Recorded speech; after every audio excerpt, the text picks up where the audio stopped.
Je pense pas, apparemment.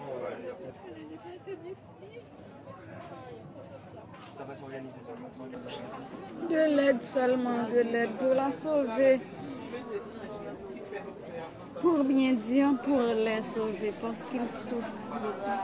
Tous les gens ici souffrent. Ils ont besoin de soins. Il n'y a pas de soins, il manque de matériel, il n'y a pas d'anesthésie, il n'y a pas des orthopédistes. Alors, ils meurent, ils meurent, ils meurent. Ils meurent de souffrance. Ils meurent par manque de soins.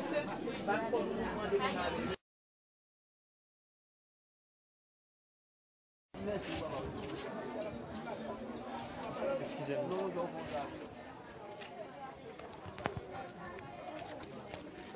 Le building fait 4 ballements à gauche, latéral, à droite, et puis il monte, puis s'enfondrer.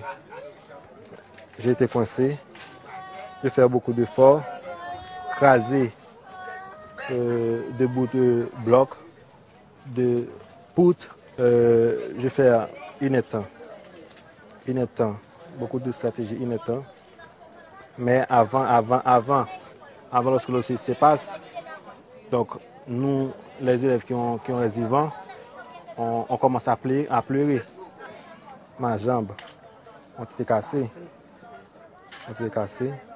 Même le directeur et les censeurs, je crois, et ils sont toujours dans le building, je crois.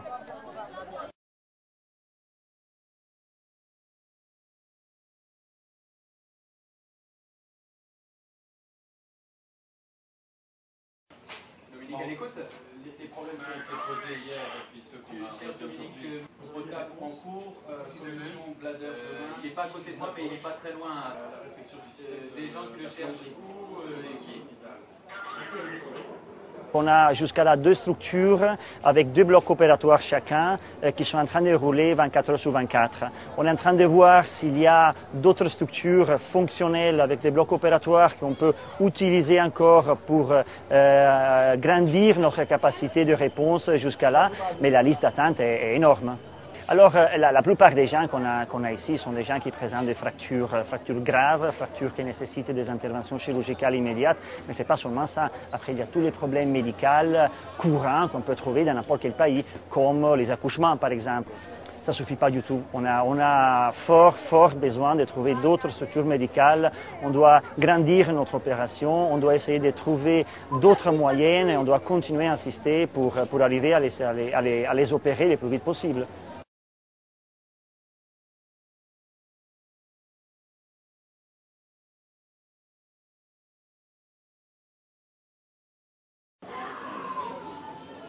Oui, c'est notre batterie, mais tu n'es pas toute seule.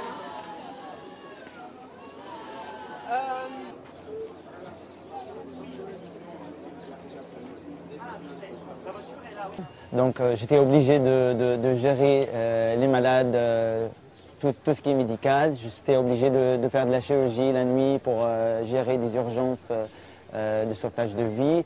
Fallait que je supporte l'équipe nationale, que je le dirige. Tout le monde était dans des conditions pas très faciles à travailler et ça continue le flux de patients tous les jours. Ça continue, et c'est clair qu'on est débordé. On essaye de s'organiser pour mieux répondre à ce besoin et à ce flux. Et c'est pour cela qu'on est obligé de courir dans tous les sens.